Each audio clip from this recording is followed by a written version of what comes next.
ಶಾಖ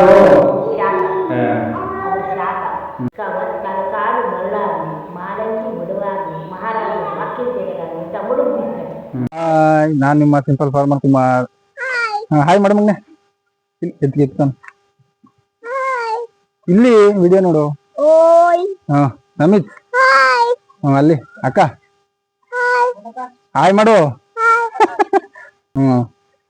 ಇವತ್ತು ತಲಕಾಡಿಗೆ ಪಯಣ ಚೆನ್ನಾಗಿರುತ್ತೆ, ನೋಡೋಣ ಅಲ್ಲಿ ಹೇಗಿರುತ್ತೆ ಅಂತ. ಅಲ್ಲಿ ಮತ್ತೆ ಅಲ್ಲಿ ಸಿಗ್ತೀನಿ. Bye bye. Okay yeah let's go. ಇದು ಬಾಯ್ ಮಾಡು. See you. Bye bye. Entry of Talakadu. ಜನ ಸಾಗರ ನೋಡ್ರಿ. ಇವತ್ತು ಸಂಡೇ, ಕಾಲಿಡಕ್ ಜಾಗಿಲ್ಲ ನಿಮ್ಗೆ. ದೂರದಲ್ಲೇ ನಿಂತ್ಕೊಂಡು ನೋಡ್ಕೊಂಡು ಹೊಟ್ಟೋಗ ಆಯ್ತಾ.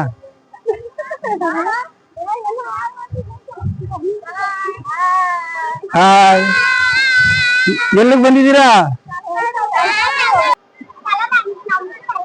ಹೊಸ ಬ್ರಿಡ್ಜ್ ಇರ್ತಾವ್ರೆ, ಬಟ್ ಇನ್ನೂ ಅದು ಕಂಪ್ಲೀಟ್ ಆಗಿಲ್ಲ. ಇನ್ನು ಅದು ಎಷ್ಟು ವರ್ಷ ತಗತ್ತೆ. ಚಾಮರಾಜನಗರ ಯಳಂದೂರಿಂದ ಬರೋರ್ಗೆ ಹೆಲ್ಪ್ ಆಯ್ತು ಆ ಬ್ರಿಡ್ಜು.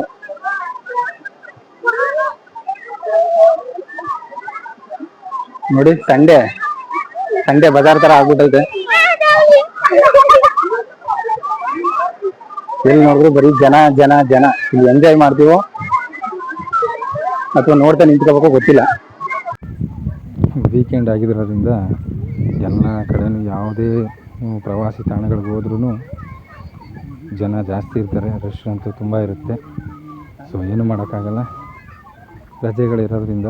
ಅದರಲ್ಲೂ ಈ ಸರಿ ಬೇಸಿಗೆ ರಜೆ ಜಾಸ್ತಿ ಇರೋದ್ರಿಂದ ಜನ ಜಾಸ್ತಿ ಅವರೆ. ಎಲ್ಲಿ ನೋಡಿದ್ರು ಜನ, ಅದ್ರ ಮಧ್ಯೆನೇ ಎಂಜಾಯ್ ಮಾಡಬೇಕು. ಇದು ಕೂಡ ಒಂದು ಇತಿಹಾಸ ಪ್ರಸಿದ್ಧ ಪ್ರವಾಸಿ ತಾಣ ಆಗಿರೋದ್ರಿಂದ ತುಂಬ ದೂರದ ಕಡೆಯಿಂದೆಲ್ಲ ಬೇರೆ ಬೇರೆ ಇಂಟರ್ಸ್ಟೇಟಿಂದನೂ ಕೂಡ ಬರ್ತಾರೆ ಇಲ್ಲಿಗೆ. ಸೊ ತುಂಬ ಚೆನ್ನಾಗಿರುತ್ತೆ. ಎಲ್ಲ ಬಂದಿಲ್ಲ ಅವರು ಒಂದ್ಸಲ ವಿಸಿಟ್ ಮಾಡಿ ಎಂಜಾಯ್ ಮಾಡಿ. ತಲಕಾಡು ಕಾವೇರಿ ನದಿ ತೀರದಲ್ಲಿರೋದು, ಇತಿಹಾಸ ಪ್ರಸಿದ್ಧ.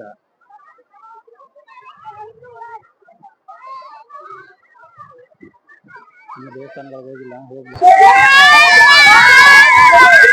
ಎಲ್ಲಿ ಊರು?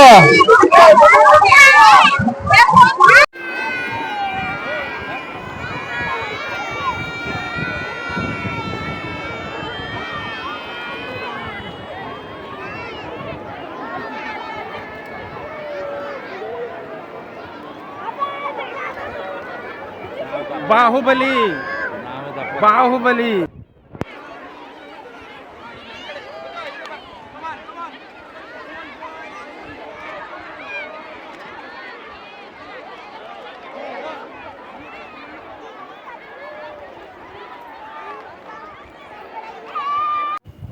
ಇದು ಮರಳೇಶ್ವರ ದೇವಸ್ಥಾನ ನೀವು ನೋಡ್ತಾ ಇರೋದು.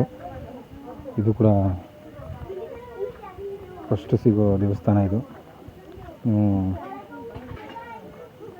ಕಾವೇರಿ ನದಿ ತೀರದಿಂದ ಬಂದ ತಕ್ಷಣ ಇದು ಕೂಡ ಸಿಗುತ್ತೆ. ಪ್ರತಿಯೊಂದನ್ನು ದರ್ಶನ ಮಾಡಬೇಕು ಅಂತಂದರೆ ನೀವು ಕಾವೇರಿ ನದಿ ತೀರದಿಂದ ಬರಬೇಕು. ಆ ಮರಳಲ್ಲಿ ಏನಿದೆ ಅಲ್ಲೇ ನಡ್ಕೊಂಡು ಬಂದರೆ ಇವೆಲ್ಲ ದೇವಸ್ಥಾನಗಳು, ಪಂಚಲಿಂಗ ದರ್ಶನ ನಿಮಗೆ ಸಿಗೋದು. ಇದು ಕೂಡ ತುಂಬ ಅದ್ಭುತವಾಗಿದೆ. ದರ್ಶನ ಮಾಡಿಕೊಂಡು ಇಲ್ಲಿಂದ ಮುಂದೆ ಪಾತಾಳೇಶ್ವರ ದೇವಸ್ಥಾನಕ್ಕೆ ಹೋಗಬೇಕು.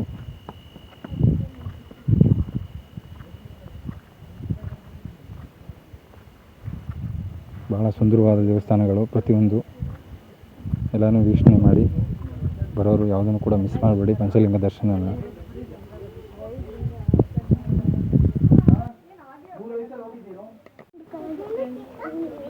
ನೀವು ಯಾವ್ರವರು? ಇದೇ ಊರಾ? ಯಾವ ರೀತಿ ಮರಳಾಯ್ತು, ಯಾಕೆ ಶಾಪ ಕೊಟ್ಟ, ಎಲ್ಲ ಡೀಟೇಲ್ಸ್ ಇದ್ದ ಇದರಲ್ಲಿ ಓದ್ಕೊಳ್ಳಿ. ಎಷ್ಟೋ ಖರ್ಚು ಒಂದಕ್ಕೆ 20 ರೂಪಾಯಾ? ಓ ಕಣಪ್ಪ.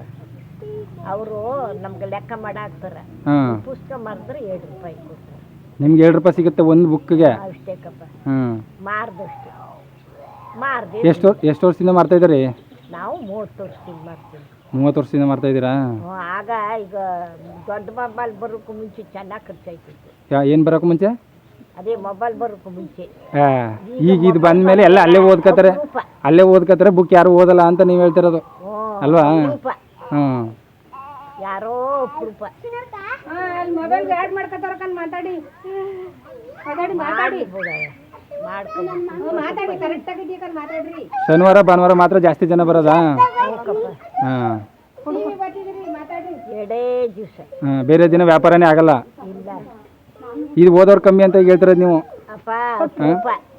ಯಾಕೆ ಓದೋರು ಓದ್ತೀನಿ ಅನ್ನೋರು ತಕ್ಕತ್ತಾರೆ, ಇಲ್ಲ ಏನು ಮಾಡೋಕ್ಕಂತಪ್ಪ, ಅವ್ರ ಕಡೆ ತಗೊಂಡು ಹೋಗೋಕ್ಕಂತ ಅವ್ರಿಷ್ಟ. ಹೌದು ಅವ್ರಿಷ್ಟ. ಭಗವಂತ ಏನು ಕೊಟ್ಟೋಳ ಅಮ್ಮ ತಾಯಿ ಚೂಡಮ್ಮ ಅಷ್ಟೇ. ಹೋಗಿ ತಾಯಿ ದರ್ಶನ ಮಾಡಿ ಸರಿ ಅಮ್ಮ, ಆಯಿತು ಮಾಡ್ಕೊಂಡು ಕೀರ್ತಿ ನಾರಾಯಣ ವೆಂಕಟರಮಣ ಸ್ವಾಮಿ ನೋಡಿದಾಗ ಆಯ್ತದ. ಹೀಗೆ ಹೋದ್ರೆ ಅಲ್ಲಿ ವೆಂಕಟರಮಣ ಸ್ವಾಮಿ ನೋಡಿದಾಗ ಆಯ್ತದ. ನೀರು ಬಂದ್ರೆ ನೀವು ಹುಡ್ತಾಗಿಂದ ಇದೇ ಥರ ಮರಳ ಹೋಗಪ್ಪ. ನಿಮಗೆ ಗೊತ್ತಿರೋ ಮಟ್ಟಿಗೆ ಇದು ಯಡೂರಪ್ಪ ಶೋಭಾಕರನ್ ಮಾಡಿದ್ದು. ಅದಕ್ ಮುಂಚೆ ಬಿಸಿಲಿ ಬರ್ತಿರ್ಲಿಲ್ಲ ಜನ. ಅದೇ ಬಿಸಿಲಿತ್ತಲ್ಲ, ಅವ್ರ ಅಧಿಕಾರ ಇತ್ತಲ್ಲ ಇದು ಯಾವ್ದೋ ಶೆಡ್ ಮಾಡಿರ್ಲಿಲ್ಲ ಅಂತ.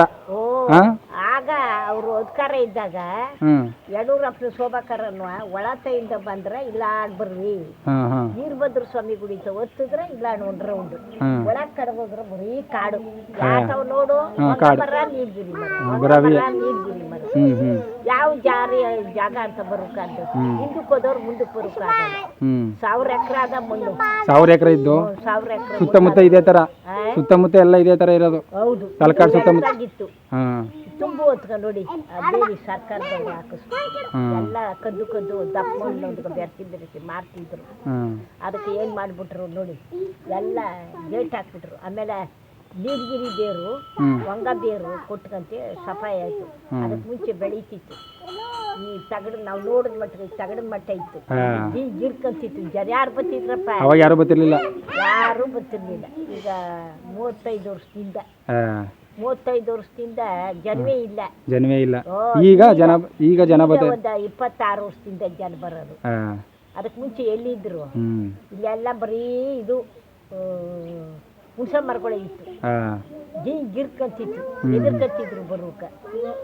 ಈಗ ಅದೆಲ್ಲ ಚೆಚ್ಚಾಕಿ ಮಾಡಿ ಲೈನು ಒಳ ನೋಡ್ತಾರ. ಕಾವೇರಿ ಅಮ್ಮನಿಂದ ಇದ್ದೇ ಬರ್ತಾರೆ. ನೋಡ್ಬೇಕು ಅನ್ನೋರು ಬರ್ತಾರ, ಇಲ್ಲ ಅಂದ್ರೆ ಹಂಗೆ ಓಡಾಯ್ತಾರ. ಹೋಯ್ತಾರೆ ನೀರೆಲ್ಲ ಇದು ಮಾಡ್ಕೊಂಡು ಎಂಜಾಯ್ ಮಾಡ್ಕೊಂಡು ಯಾಕೆ ತಿರ್ಕೊಂಡು ಹೋಯ್ತಾರೆ.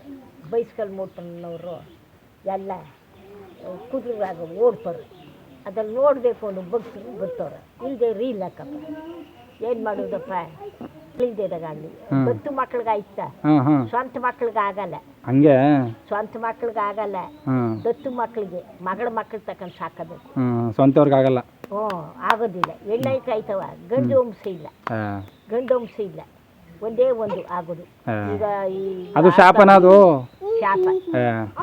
ಶಾಪ. ಅವ ಅಲ್ಮೇಲಮ್ಮ ಶಾಪ ಕೊಟ್ಲಲ್ಲ, ಅವಳ ಅದಕ್ಕೆ ಬಂದ್ರಲ್ಲ ಕಾಲ ಕುದುರ ಕಾಲ, ಬಸ್ಸು ಕಾರು ಇಲ್ಲ. ಆಗ ಒದಿಕ ಬಂದಾಗ ಕುದುರೆ ಓಡ್ ಬರ್ದೆ ಹೋಗ್ಲಿ ಮಣ್ಣದ ಮೇಲೆ ಆಗ್ಬಿಟ್ಟು ಅದಕ್ಕೆ ಅವ ತಲಕಾಡು ಮರಳಾಗ್ಲಿ, ಮಾಲಂಗಿ ಮಡುವಾಗ್ಲಿ, ಮಹಾರಾಜರು ಮಕ್ಳಿದ್ದೇದಾಗಲಿ ಅಂತ ಮುಡುಗ್ ಬಿಸ್ಕೊಂಡ. ಅವ ಇದು ಕೊಡ್ತಿದ್ದ ಎಂತದಪ್ಪ, ಒಡವನ ಶ್ರೀರಂಗರಾಯನ ತೇರ್ಗ ಒಡವನು ಕಟ್ಕೊಂಡ್ಬಂದು ಇಟ್ಬಿಟ್ಟು ಬಿರ್ಕೊಂಡ. ಇಲ್ಲಿ ಎಷ್ಟು ವರ್ಷಕ್ಕೊಂದ್ಸಲ ಜಾತ್ರೆ ಆದ್ದು? ಇದು 7 ವರ್ಷಕ್ಕೆ, 4 ವರ್ಷಕ್ಕೆ. 7 ವರ್ಷಕ್ಕೆ ಮುಡ್ತಾರ ಜಾತ್ರೆ ಮಾತ್ರ ವರ್ಷ ಆಯ್ತು. ಅದು ವರ್ಷ ಆಯ್ತು. ಇದು ತಲಕಾಡಿನಲ್ಲಿ ಮಲ್ಲಿಕಾರ್ಜುನ ಇಲ್ಲಿಗೆ ಸೇರಿದವ, ವೈದೇಶ್ವರನ ಚಿಪ್ಪೆ ಅಲ್ಲಿ ಆಗಿರೋದು. ಇಲ್ಲಿ 7 ವರ್ಷಕ್ಕೆ 14 ವರ್ಷಕ್ಕೆ ಆಗೋದು ಜಾತ್ರೆ. ಅದೇ ಪಂಚಲಿಂಗ ದರ್ಶನ ಅಂತಾರಲ್ಲ ಆ ಥರ. ಅಮಾಸೆ ಬೀಳ್ಬೇಕು. ಆಗ ಒಳ ನೀರು ಪುಸ್ತಕದಲ್ಲದ ನೀರು ಮುಳುಗಬೇಕು, ಪತ್ರ ಹಾಕ್ಬೇಕು, ನೀರು ಮುಳುಗಬೇಕು, ಇದಾಕ್ಬೇಕು. ಅದು ಮಾಡಿದ್ರೆ ಕಾಸಿಗಿಂತ ಕಾಸ್ಬೇಕು, ಹೆಚ್ಚು ಫಲ ಅಂತ. ಎಲ್ಲ ಮಾಡವ್ರೆ ಯಾರಪ್ಪ? ಒಂದು ರೌಂಡು ಒಟ್ಟು ಕೈ ಮುಕ್ಕೋದು ಹೋದ್. ನಮಗೂ ಗೊತ್ತಾಗಬೇಕಲ್ಲ, ಅದಕ್ಕೋಸ್ಕರ ಕೇಳಿದೆ, ವಿಷಯ ತಿಳ್ಕೊಬೇಕಲ್ಲ, ಅದಕ್ಕೋಸ್ಕರ ಕೇಳಿದೆ. ಸರಿ ಅಮ್ಮ, ಆಯಿತು, ಬರ್ತೀವಿ. ಬಪ್ಪ ಆ ಕಾಲ ಒಳ್ಳೆ ಕಾಲಕ್ಕಪ್ಪ, ಒಳ್ಳೆ ಕಾಲ. ಈಗ ನಾಗೆ ಈ ದೇವಸ್ಥಾನ ಪಾತಾಳೇಶ್ವರ ದೇವಸ್ಥಾನ. ಇದು ಮೊದಲು ಸಿಗುವಂಥದ್ದು. ನಾವು ನಡ್ಕೊಂಡು ಹೋಗ್ಬೇಕಾದ್ರೆ ಕಾವೇರಿ ನದಿ ದಡದಿಂದ ಫಸ್ಟ್ ಸಿಗುವಂಥ ದೇವಸ್ಥಾನ ಇದು. ನೀವು ಹೋದ್ಮೇಲೆ ತಲಕಾಡಿಗೆ ಪ್ರತಿಯೊಂದು ದೇವಸ್ಥಾನ ದರ್ಶನ ಕೂಡ ಮಾಡಲೇಬೇಕು. ಆವಾಗಲೇ ನಿಮಗೆ ಎಲ್ಲ ಸಂಪೂರ್ಣವಾಗಿ ಅದರ ಇತಿಹಾಸ, ಆ ದೇವಸ್ಥಾನಗಳು ಯಾವ್ಯಾವ ಥರ ಇದೆ ಎಲ್ಲ ನೋಡಿ. ಪಾತಾಳೇಶ್ವರ, ಮರಳೇಶ್ವರ ಈ ಥರ ಎಲ್ಲ ದೇವಸ್ಥಾನಗಳು ಕೂಡ ಕೆಳಗಡೆನೇ ಇರೋದು ಭೂಮಿಯಿಂದ ಸ್ವಲ್ಪ. ಇವೆಲ್ಲ ಇತಿಹಾಸ ಪ್ರಸಿದ್ಧ ದೇವಸ್ಥಾನಗಳು. ಇವನ್ನೆಲ್ಲ ನೀವು ಒಂದೊಂದಾಗಿ ದರ್ಶನ ಮಾಡ್ಕೊ ಬಂದ್ರೇ ಅದು ಸಂಪೂರ್ಣವಾಗಿ ನಿಮಗೆ ತಲಕಾಡಿನ ದರ್ಶನ ಸಿಗೋದು. ಯಾವುದನ್ನು ಕೂಡ ಮಿಸ್ ಮಾಡೋಕ್ಕೆ ಹೋಗಬೇಡಿ. ಪ್ರತಿಯೊಂದು ಕೂಡ ಅದ್ಭುತವಾಗಿರುತ್ತೆ. ನೋಡಿಕೊಂಡು ಭಕ್ತಿಯಿಂದ ಹಾಗೆ ಎಂಜಾಯ್ ಮಾಡಿಕೊಂಡು ಕೂಡ ಬರ್ಬೋದು. ಪ್ರತಿಯೊಂದಕ್ಕೂ ಅದರದ್ದೇ ಆದ ವಿಶೇಷ ಸ್ಥಾನಮಾನಗಳಿರ್ತವೆ. ಹಾಗೆ ಇದು ಮರಳಲ್ಲಿ ನಡ್ಕೊಂಡು ಹೋಗೋದು ದೇವಸ್ಥಾನಗಳು ಸಿಗ್ತಾವಲ್ಲ, ಇದೇ ಈ ರೂಟಲ್ಲೇ ಸಿಗೋದು ನಿಮಗೆ ಪ್ರತಿಯೊಂದು ಕೂಡ. ಆಲ್ಮೋಸ್ಟ್ ಒಂದು ಕಿಲೋಮೀಟ್ರ್ 1.5 ಕಿಲೋಮೀಟ್ರ್ ಆಗ್ಬೋದು ನಡೆಯೋದು. ಎಲ್ಲ ಮಧ್ಯೆ ದೇವಸ್ಥಾನಗಳು ಸಿಗ್ತವೆ. ಪಂಚಲಿಂಗ ದರ್ಶನ ಮಾಡಬೇಕು ಅಂದರೆ ನೀವು ಆ ಕಾವೇರಿ ನದಿ ದಡದಿಂದ ಮುಂದೆ ಬಂದರೆ ಮರಳಲ್ಲಿ ಮೇಲ್ಗಡೆ ಏನು ಬಿಸಿಲಿರಲ್ಲ ನಿಮಗೆ. ಎಲ್ಲ ನೆರಳಿರುತ್ತೆ, ಶೀಟ್ ಹಾಕಿ ಕವರ್ ಮಾಡಿದ್ದಾರೆ. ತುಂಬ ಸರಾಗವಾಗಿ ನಡ್ಕೊಂಡು ಹೋಗ್ಬೋದು. ಯಾವುದೇ ಥರ ದುಮ್ಮು ಆಗೋದಿಲ್ಲ. ಅಲ್ಲಲ್ಲಿ ವಿಶ್ರಮಿಸ್ಬೋದು ಕೂಡ. ತುಂಬ ಚೆನ್ನಾಗಿರುತ್ತೆ. ಆಲ್ಮೋಸ್ಟ್ ವೀಕೆಂಡಲ್ಲೆಲ್ಲ ಕ್ರೌಡ್ ಜಾಸ್ತಿನೇ ಇರೋದು. ಬಟ್ ಇಲ್ಲಿ ದೇವಸ್ಥಾನಗಳ ಹತ್ರ ಜನನೇ ಕಡಿಮೆ ಇದ್ದರು. ಅಲ್ಲಿ ಕಾವೇರಿ ನದಿ ದಡದಲ್ಲಿ ಮಾತ್ರ ಹೆಚ್ಚಿಗೆ ಜನ ಇದ್ದಿದ್ದು. ಇಲ್ಲೆಲ್ಲ ಕಡಿಮೆನೇ ಇದ್ದರು. ಇಲ್ಲೆಲ್ಲ ಜಾಸ್ತಿ ಜನ ಇರಲಿಲ್ಲ. ಅವ್ರನ್ನೇನಕ್ಕೆ ನೀನೇ ಹೇಳುವಾಗಂತ. ಹಾಂ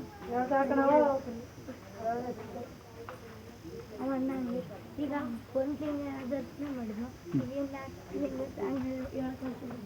ನಾವು ಏನು ಗೊತ್ತಾ, ಈಗ ವಾಯ್ಸ್ ಓವರ್ ಕೊಡೋಕೆ ಮೈಕ್ ಅಲ್ಲದ. ನಾನು ಹಂಗೆ ಕೊಟ್ಬಿಡ್ತೀನಿ ವಾಯ್ಸ್ ಓವರ್. ಆಮೇಲೆ ಮೈಕ್ ಇಲ್ಲ ಇಲ್ಲಿ, ಮೈಕ್ ಬ್ಯಾಗ್ ಅಲ್ಲದ. ಅದಕ್ಕೇನು ಮಾಡ್ತೀನಿ, ವಾಯ್ಸ್ ಓವರ್ ಆಮೇಲೆ ಕೊಡ್ತೀನಿ. ಯೂಟ್ಯೂಬ್ ಅಪ್ಲೋಡ್ ಮಾಡ್ತೀನಿ.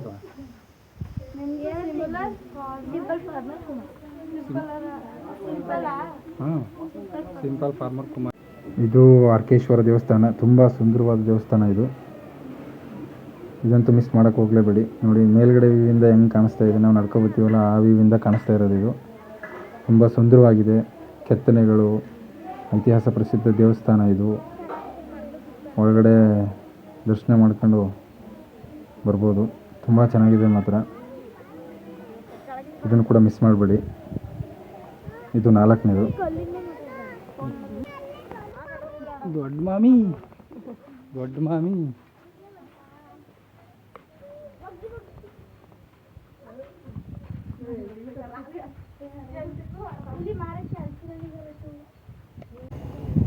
ಅಲ್ಲಿ ಮೇಲ್ಗಡೆ ವ್ಯೂವಲ್ಲಿ ನೋಡಿದ್ವಲ್ಲ ಅದೇ ದೇವಸ್ಥಾನ ಇದು.